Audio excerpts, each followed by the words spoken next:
So before we go on to questions, this is so crucial and I want to show you guys this. This is actually statistics from Google. So Google, what's interesting, what they did was, Google said, what makes a customer buy something from someone? You have a product or service, what makes someone buy something from you? So they looked at people's Google history. So it says for someone to buy something from someone, they have to consume 7 hours of your content. So if I want to buy something from you, can I go and I've Googled you, can I consume 7 hours of your content? Can I read a newsletter that you've written? Can I listen to some content that you've posted? Can I do that? Up to 7 hours. Of course, you have a podcast, you're going to clock up that 7 hours very easy. Someone can go in and learn what they need to learn so they can buy from you. So 11 touch points. Can they engage with you through social media? Do they see you on their mailing list? Do they see you in person doing workshops like this? Right? Different places and 4 locations. Are you present on LinkedIn? A lot of people here, if you have a business, maybe it's business to business, and LinkedIn is huge. So now if you have a podcast, you have content, you can get content from your podcast, pop it on LinkedIn. I do it, I post about 25 times a day on LinkedIn.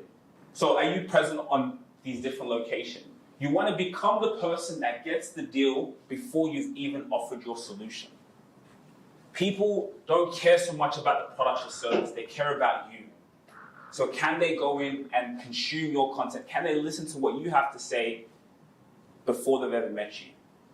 And that's why it's so powerful. The reason I'm standing here in this room presenting in front of you guys is because I can check all these books. If someone wants to do business with me, I'm sleeping. They can go in and watch 7 hours of my content.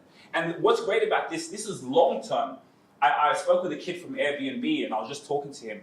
And then I was talking to him about podcasting and he said to me, I said, have you ever bought from someone that you've watched a podcast from? And then he said, there was one person, I kept seeing his thumbnails on my YouTube channel. I never clicked on his videos, scrolled, but then I'd see his clips on Instagram and different platforms. For about 6 months, he never even touched his content. But because he kept seeing him in different touch points, he watched the podcast, I think 2 hours of the podcast, he bought from that person. Because he kept seeing that person everywhere. And now we can all do that. There's no excuses now, right? So this is a very important rule, 7-11-4, it's really massive. So questions?